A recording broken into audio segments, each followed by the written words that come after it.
নমস্কার সকলকে জানাই মণিদীপার কিচেনে স্বাগত। তো এমন বৃষ্টি ওয়েদার থাকলে কি আর অন্য কিছু ভালো লাগে? অবশ্যই না। তো চলো এই কাপের মেজার করে আমি 1 কাপ আর যতটুকু মেজার করে দেখালাম নিয়েছিলাম চাল, আর 1 কাপ দিয়ে দিয়েছি এখানে মুসুরির ডাল এবং অল্প পরিমাণ 1 মুঠো মতো ছোলার ডাল। তো আমি যখনই খিচুড়ি বানাই তখনই আমি এটা ছোলার ডাল মুসুরির ডাল মিশিয়েই বানাই, খুব সুন্দর টেস্ট হয়। তোমরাও করে দেখবে একদিন। তো ভালো করে একবার আমি চালগুলো ডালটা ভালো করে ধুয়ে নিয়েছি। তো ধুয়ে নিয়ে হাঁড়িতে হাফ হাঁড়ি মতন মানে জল দিয়ে দিয়েছি। তো সেখানে সব দিয়ে জলটা বেশ গরম করে নিয়ে আমি ওটা ওখানে দিয়ে দিয়েছি ডাল এবং চালটা সেদ্ধ হওয়ার জন্য। আর এখানে 2টো বড় সাইজের আলু নিয়ে নিয়েছি। খিচুড়িতে আলু ভালোবাসে না এমন লোক হাতে গুনলে কিন্তু খুব কমই পাওয়া যাবে। তা আমাদের বাঙালিদের আলুটা খুবই প্রিয়। তো খিচুড়ির মধ্যে এরকম ভাজা আলু থাকলে তো আর কিছু বলার নেই। তো আলুগুলোকে এরকমভাবে আমি ছোটো ছোটো করে টুকরো করে নিয়েছি। খুব ছোটো করব না, আবার খুব বড় বড় রাখবো না। এইভাবে একটু বুঝে সুঝে মাঝখান থেকে ফাল করে সুন্দর করে কেটে আগে কড়াইতে তেল দিয়ে বেশ সুন্দর করে লাল লাল করে আলুগুলোকে ভেজে নেবে। এই ভাজা আলুগুলো যখন মানে আমার ফুটে যাবে, ফুটে 1 ফুট ফুটে গেলে খুব সুন্দর টেস্ট হয়।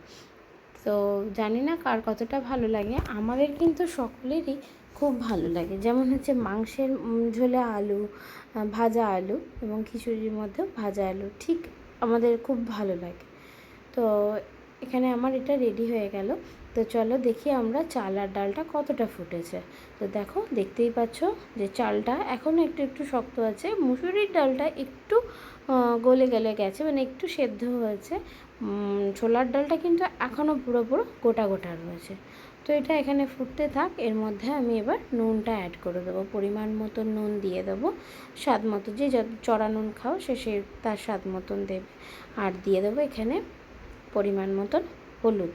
মানে এই রান্নাটা করতে যতটা পরিমাণ হলুদ লাগবে ঠিক ততটা পরিমাণে হলুদ আমি এখানে ব্যবহার করব। তো দেখো কত সুন্দর কালারটা এসে গেছে।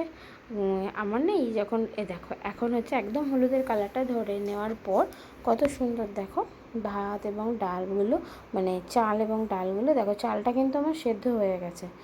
তো কত সুন্দরভাবে ওটা হতে থাক। ডালটা যেহেতু ছোলার ডাল আছে একটু টাইম নেয়। তো তার মধ্যে আমি মশলাটা বানিয়ে ফেলি। এখানে নিয়ে নিয়েছি আদা, আর আজকে একটু ঝালই দিয়েছিলাম। তো মোটামুটি 7-8টা লঙ্কা আর 8-10 কোয়া রসুন। তো মশলাটা আমি একদম বেটে রেডি করে নিয়েছি। তো ফোড়নের জন্য এখানে ব্যবহার করেছি শুকনো লঙ্কা, তেজপাতা আর পেঁয়াজ। এটা কী পাতা বলো তো দেখি, কে কমেন্ট বক্সে বলতে পারো এই পাতাটা কে চেনো। হ্যাঁ, কারা কারা চেনো অবশ্যই কমেন্ট করো। তো দেখো এখানে আমার চালটা এবং ডালটা ফুটে মানে ভালোভাবে সেদ্ধ হয়ে কতটা বেড়ে গেছে বুঝতেই পারছো। এবার এখানে দিয়ে দিচ্ছি জিরে এবং ধনের গুঁড়োটা দিয়ে আমি এটা সাইড করে দেবো। এইবার আমি ফোড়নটা এখানে রেডি করব। জিরে ধনের গুঁড়োটা আমি একটু পরেই দিই। তো কড়াতে আলু ভাজার তেল ছিল, তার মধ্যে আরও একটু তেল আমি এখানে অ্যাড করে দেবো। একটু না, বেশ অনেকটাই, যেহেতু এটা ফোড়ন দেবো তো পেঁয়াজটাও ভাজা হবে এবং ফোড়নও দেবো অতটা খিচুড়িতে। তো তেলটা একটু বুঝে দেবে তোমরা। তো তার মধ্যে ফোড়ন আমি দিয়ে দিচ্ছি 5 ফোড়ন, তেজপাতা এবং শুকনো লঙ্কা। তো ভালো করে আগে এগুলো ভাজা ভাজা হয়ে যাওয়ার পর আমি এতে অ্যাড করব কুচিয়ে রাখা পেঁয়াজগুলো। পেঁয়াজগুলো বেশ খানিকক্ষণ ভাজবো। ভাজতে ভাজতে যখন ব্রাউন ব্রাউন কালারটা এসে যাবে তখন আমি এখানে মশলাটা অ্যাড করব। দেখো কত সুন্দর মানে পেঁয়াজ ভাজার এই গন্ধটা দারুণ সুন্দর লাগে কিন্তু। তো পেঁয়াজটা ভাজা হয়ে গেছে, এখানে আমি মশলাটা অ্যাড করলাম, আদা, কাঁচা লঙ্কা এবং রসুন বাটা। তো এটা খুব ভালো করে ভাজতে ভাজতে আমি এর মধ্যে দিয়ে দেব টমেটো। তো একসাথে বেশ মশলাটা ভালো করে কষিয়ে নেব। অল্প 1 পিঞ্চ আমি নুন দেবো, যেহেতু খিচুড়িতে আমি আগে থেকেই নুনটা দিয়ে রেখেছি। তো এখানে খুব বেশি নুন দেবো না, অল্প একটুখানি নুন দেবো যাতে মশলাটা এবং টমেটোটা খুব ভালোভাবে মানে সেদ্ধ হয়ে যায় এবং খুব ভালো করে একটা গ্রেভি মতন আমার কষানো মশলাটা তৈরি হয়। তো দেখো কতটা সুন্দর আস্তে আস্তে জলও ছেড়েছে, একটু নুনও দিয়ে দিচ্ছি, দেখলে আমি বললাম যেটা। তো অল্প পরিমাণে দিয়েছি। দেখো নুনটা দেওয়ার পরই আস্তে আস্তে টমেটোটা গলে যাচ্ছে আমার।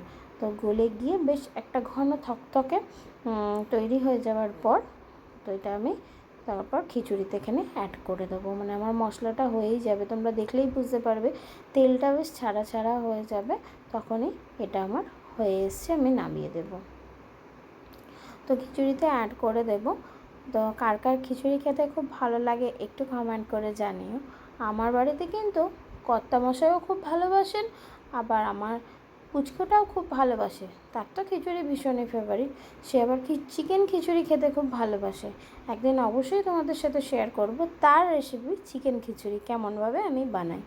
তো দেখো আমি এখানে খিচুড়িটার মধ্যে পুরো মশলাটা ভালোভাবে অ্যাড করে দিয়ে সুন্দর করে আমি নাড়িয়ে চাড়িয়ে দেবো।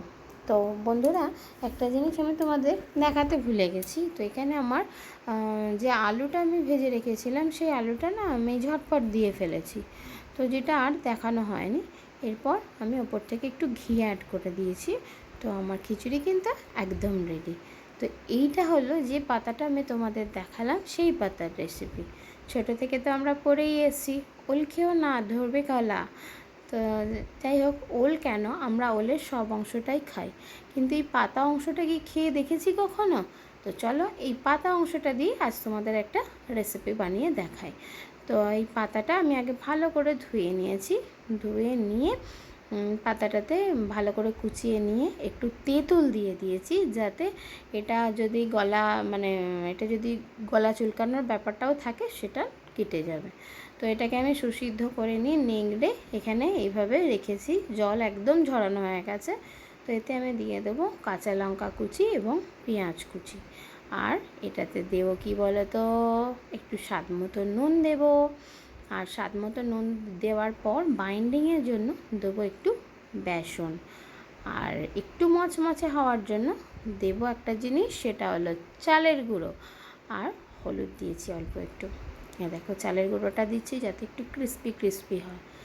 তো আর অল্প একটু জল দিয়েছি। এবার পুরো ব্যাপারটাকে একটু মেখে সেকে সুন্দর করে নেব। তো দেখো একটা ঘন ঘন আমি ব্যাটার বানিয়ে ফেলবো। ওই যে ওলের যে পাতাটা আমরা ফেলে দিই, ওলের ডাঁটা আমরা খাই, তো নেক্সট রেসিপি সেটাও আসতে চলেছে, আগে থেকেই বলে দিলাম। তো এইভাবে কড়াইতে তেল দিয়ে সুন্দর করে ছাকা তেলে অল্প অল্প ছোট্ট ছোট্ট করে বড়াগুলো তোমরা ভেজে নেবে।